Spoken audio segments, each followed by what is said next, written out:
ইসলাম। দর্শক, খুবই গুরুত্বপূর্ণ খবর আছে, ব্রেকিং নিউজ। ইসরায়েল সিরিয়ার একটি সামরিক বিমান ঘাঁটিতে হামলা চালিয়েছে, যে বিমান ঘাঁটি পুনর্নির্মাণের কাজ করছিল তুরস্ক। এবং সবচেয়ে ভয়ঙ্কর ব্যাপার হচ্ছে, বা কারোর কাছে হয়তো মজাদার খবর হিসেবে গণ্য হবে, যখন তুরস্কের একটি প্রতিনিধি দল ওই বিমান ঘাঁটিটি পরিদর্শন করে, তার ঠিক কিছুক্ষণ পরেই ইসরায়েল সেখানে বিমান হামলা চালায়। বিমান হামলায় রানওয়ে ক্ষতিগ্রস্ত হয়েছে। প্রশ্ন হচ্ছে, সিরিয়া একটি স্বাধীন সার্বভৌম দেশ, সেই দেশে তুরস্ক একটি বিমান ঘাঁটি পুনর্নির্মাণের কাজ করছে, ইসরায়েল সেখানে হামলা চালিয়েছে। এক দফা নয়, 8 দফা হামলা চালিয়েছে। তাহলে বছরের পর বছর ধরে ইসরায়েলের সাথে তুরস্ক এত সম্পর্ক রাখলো, এখনও তুরস্কের টার্মিনাল ব্যবহার করে আজারবাইজান থেকে ইসরায়েলে তেল চাই। তাহলে এই সম্পর্কের কি মানে হলো? এদিকে পাকিস্তান, তুরস্ক এবং সৌদি আরবের মধ্যে যে মক্কা চুক্তি হয়েছে, সেই চুক্তির পর ইসরায়েল কি আসলে উদ্বিগ্ন হয়ে পড়েছে? যদি উদ্বিগ্ন হয়ে পড়ে, তাহলে সেই উদ্বেগের বহিঃপ্রকাশে কি এই বিমান ঘাঁটিতে হামলা? এখন তুরস্ক কি করবে?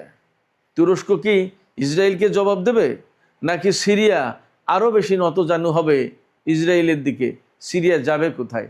সিরিয়া তো তুরস্কেরও বন্ধু, ইসরায়েলেরও বন্ধু। সিরিয়া বলতে এখনকার যে সিরিয়ার সরকার, তাহলে সে যাবে কোথায়?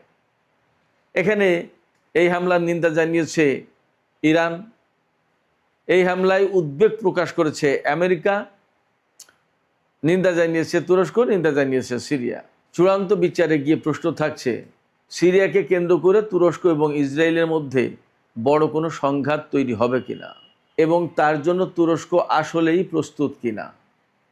এদিকে ইরান প্রসঙ্গে যে কথা বলবো তা হচ্ছে এই, যে ইরানের জাতীয় সংসদের স্পিকার এবং প্রধান আলোচক বাকের কলিবফ, তিনি বলেছেন, ইরানের সর্বোচ্চ নেতা আয়াতুল্লাহ আলী খামেনিকে যারা হত্যা করেছে, ইরানের এত এত শিশু যারা হত্যা করেছে এবং এত বেসামরিক মানুষ যারা হত্যা করেছে, তাদের কাউকেই বিনা প্রতিশোধে পার পেতে দেয়া হবে না। তার মানে ইরান আমেরিকা এবং ইসরায়েলের বিরুদ্ধে প্রতিশোধ নেবে, আজ হোক আর কাল হোক। সুপ্রিয় দর্শক, এই সব বিষয় নিয়েই আমরা আজকে ভিডিওতে বিস্তারিত কথা বলবো। আশা করি আলোচনা আপনাদের ভালো লাগবে এবং শেষ পর্যন্ত আপনারা সঙ্গেই থাকবেন। প্রথমেই ইসরায়েল, তুরস্ক এবং সিরিয়া প্রসঙ্গে আলোচনাটা শেষ করি, কারণ আজকের মূল আলোচনা এটা। আমি মনে করি এটা ব্রেকিং নিউজ, এবং এখানে অতীত, বর্তমান এবং সম্ভাব্য ভবিষ্যৎ, এ সমস্ত সব কিছু নিয়েই আমি আলোচনা করার চেষ্টা করব। আলোচনাটা শুরু করি এখান থেকে।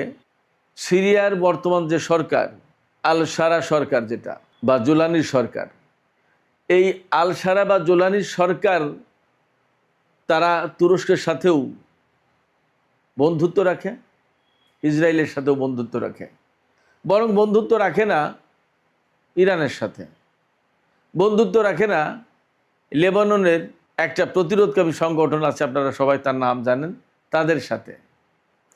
এরা সম্পর্ক রাখে না ফিলিস্তিনের যারা প্রতিরোধকামী সংগঠন, আপনারা সবাই তার নাম জানেন, তাদের সাথে। খুবই অদ্ভুত কিছু সমীকরণ আছে, আমি খুব একদম খুলে খুলে আপনাদেরকে দেখাবো। আপনারা খেয়াল করুন, আপনারা শুনবেন, আপনারা বোঝার চেষ্টা করবেন এবং আপনারাই সিদ্ধান্ত নেবেন এখানে তুরস্ক এবং ইসরায়েল আসলে কার হয়ে কার কাজ করে। আপনারা সিদ্ধান্ত নেবেন, আমি কিছু বলবো না। আল জোলানি সরকারের সাথে তুরস্কের যেমন সম্পর্ক, ইসরায়েলের সম্পর্ক তেমনই। বাশার আল আসাদ সরকার ইসরায়েলের শত্রু ছিল, তুরস্কের শত্রু ছিল। এই জোলানি তারাই তো একেবারে চূড়ান্ত সশস্ত্র যুদ্ধের মাধ্যমে বাশার আল আসাদ সরকারকে দেশ ছাড়া করলো বলা যায়। তাহলে কি দাঁড়ালো? বাশার আসাদ সরকার বা সিরিয়ার প্রেসিডেন্ট বাশার আল আসাদ ইসরায়েলেরও শত্রু ছিল, তুরস্কেরও শত্রু ছিল। তুরস্কের শত্রু ছিল কোন লাইন থেকে? খেয়াল করুন, আজকের এই পরিস্থিতি বোঝার জন্য এই জিনিসগুলো বোঝা দরকার। তুরস্কের প্রেসিডেন্ট রজব তাইয়িপ এরদোগান বলতো যে এই বাশার আসাদ সরকার বা তার বাবা হাফেজ আল আসাদ সিরিয়ায় হাজার হাজার মুসলিম ব্রাদারহুডের মানুষ মেরেছে, ইসলামী আন্দোলনের মানুষকে হত্যা করেছে, এবং এরা স্বৈরাচারী সরকার মানুষের রক্তের উপর ক্ষমতায় বসে আছে। এবং ঠিক একই কথা বলতো আমেরিকা, পশ্চিমা দেশগুলো আর ইসরায়েল। এই কারণে মিশরে যখন হোসনি মুবারকের পতন হলো, মুসলিম ব্রাদারহুডের ক্ষমতায় আসার সম্ভাবনা তৈরি হলো এবং পরবর্তীতে ক্ষমতা আসলো, তখন এরদোগান ব্যাপক নড়ে চড়ে বসলো এবং একেবারে সিরিয়া পর্যন্ত মুসলিম ব্রাদারহুডের শাসন কায়েম করে ফেলবে এরকম একটা ভাব নিল। কিন্তু তুরস্কের ভিতরে মুসলিম ব্রাদারহুডের শাসন কায়েম হবে না, সে ব্যাপারে তিনি কিন্তু ক্লিয়ার, তিনি সেটা করবেন না তার আগ পর্যন্ত, অর্থাৎ সিরিয়া পর্যন্ত। আর ওই সময় এই যে মুসলিম ব্রাদারহুডের শাসন কায়েম, এইটা ইসরায়েল তো চায় না, পছন্দ করে না। কিন্তু বাশার আসাদ সরকারকে উৎখাতের সুযোগ নিল এই কারণে যে ইসরায়েল খুব ভালো করেই জানে সিরিয়াতে ব্রাদারহুডের, মুসলিম ব্রাদারহুডের কোনো আন্দোলন, বড় কোনো সংগঠন কিছুই ছিল না জীবনে কোনোদিন। ওই রকম হাজার হাজার লাখ লাখ মানুষ হত্যাও করা হয়নি।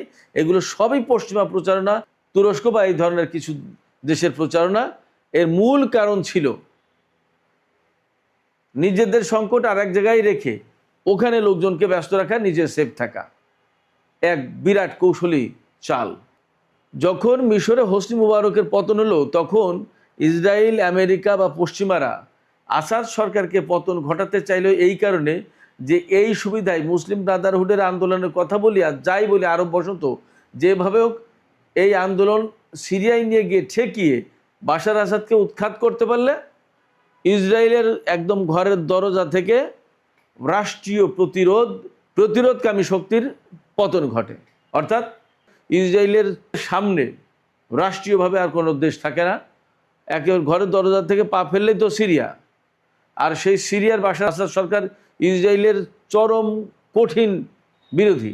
আরব বিশ্বে বাশার আসাদ সরকারের মতো আর কেউ বিরোধী ছিল না ইসরায়েলের। নেতানিয়াহু বা ইসরায়েল সরকার চাইল বাশার আসাদের পতন হোক, পরে বাকিটা দেখা যাবে। একবার পতন ঘটাতে পারলে সেখানে ইসরায়েল, আমেরিকা, পাশ্চাত্যের প্রভাব ঠিকই প্রতিষ্ঠা করা যাবে, সেখানে পাত্তা পাবে না তুরস্ক। তাহলে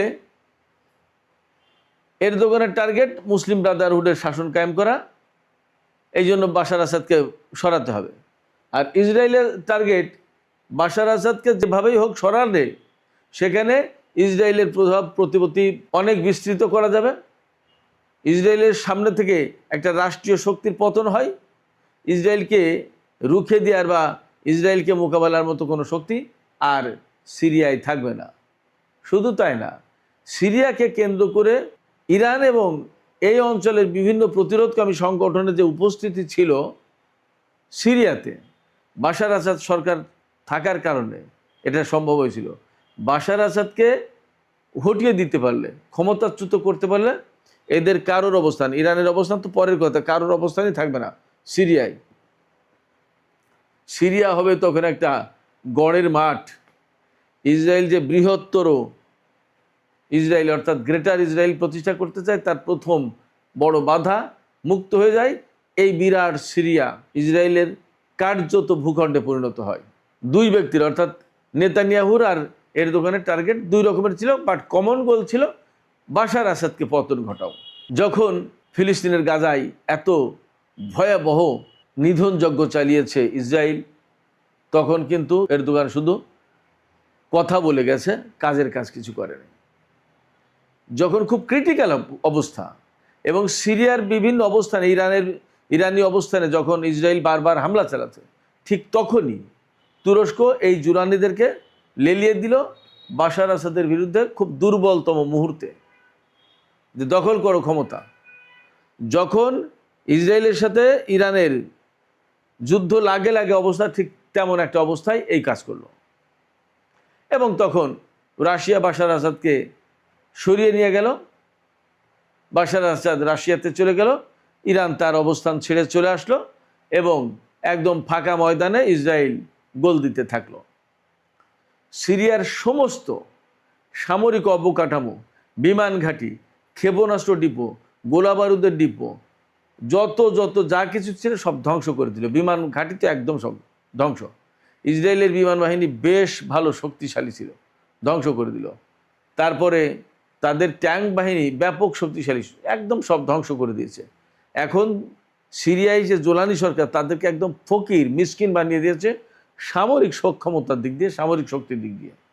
এইগুলো যখন করেছে তখন কিন্তু তুরস্ক একদম কিছুই বলেনি ইসরায়েলকে বলেনি এই নেতানিয়াহু বা এই ভাই তোমরা এই করো কি।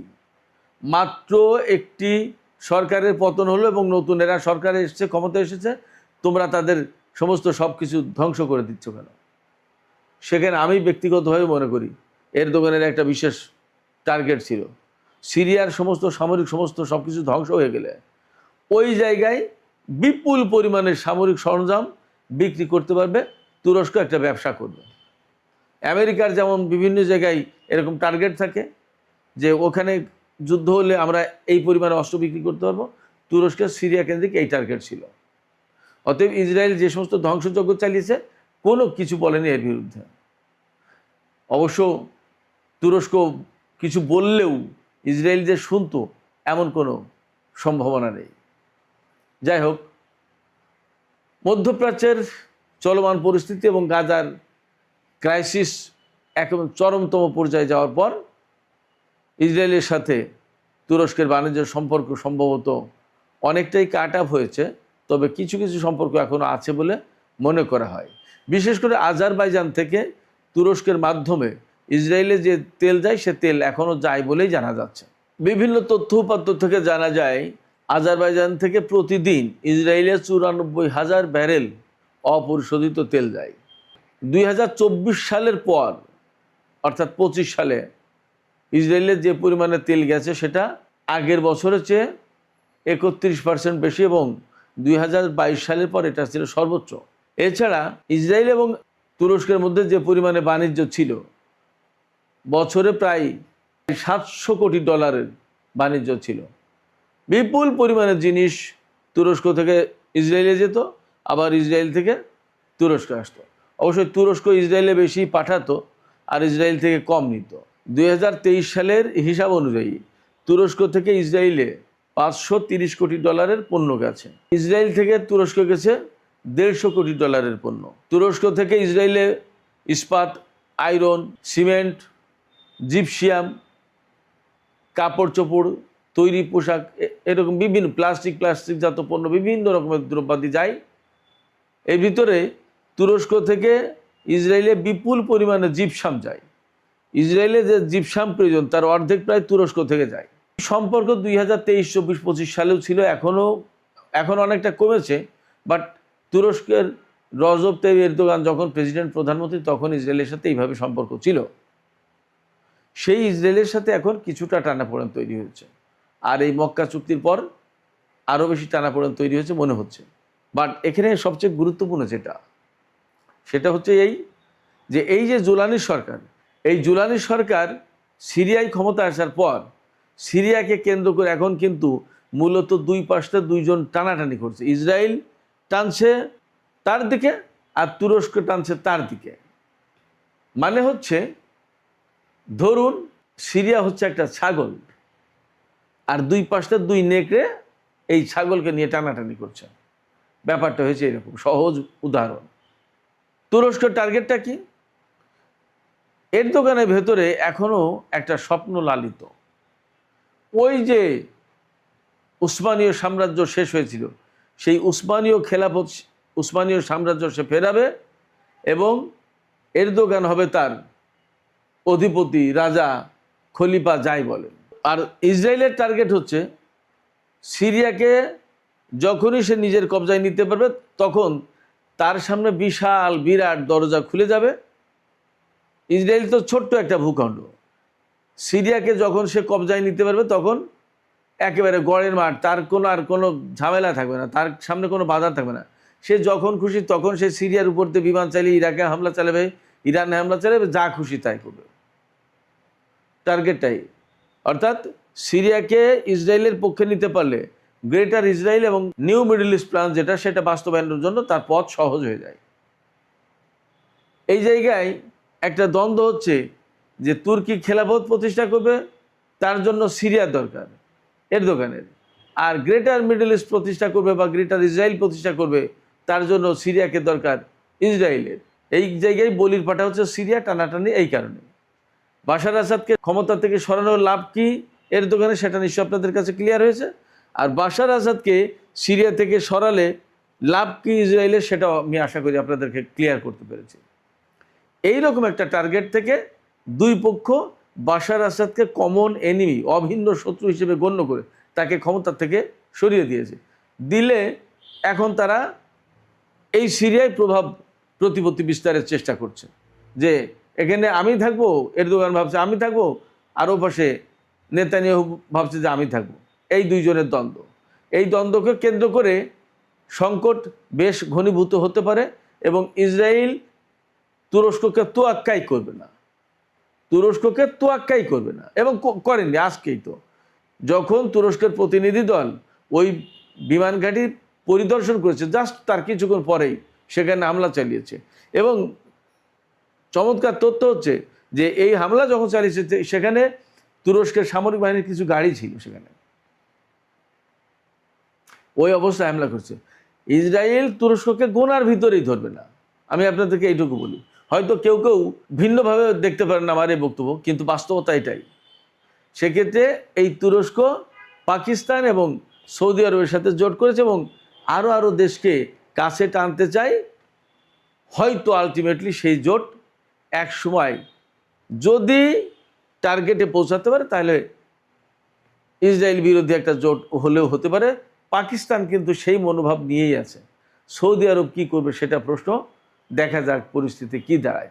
যদি এটা ইসরায়েল বিরোধী জোট হয়, তাহলে ইরান প্রকাশ্যে হোক অপ্রকাশ্যে হোক এই জোটে থাকবে।